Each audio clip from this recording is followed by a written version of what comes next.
انصاف، وقار اور دانشمندی کی بنیاد پر مذاکرات کا دروازہ اب بھی کھلا ہے۔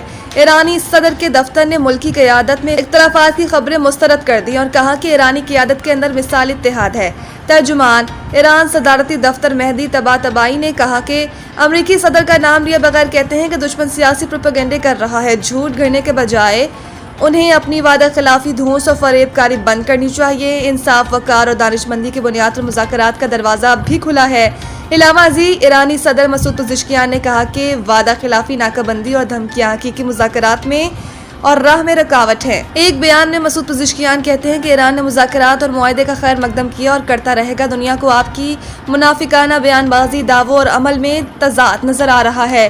خیال رہے کہ ایرانی صدر کا یہ بیان ایک ایسے وقت میں سامنے آیا جب امریکی صدر ٹرمپ نے توقع ظاہر کی ہے کہ ایران کے ساتھ مذاکرات کا دوسرا دور جمعے کو ہو سکتا ہے۔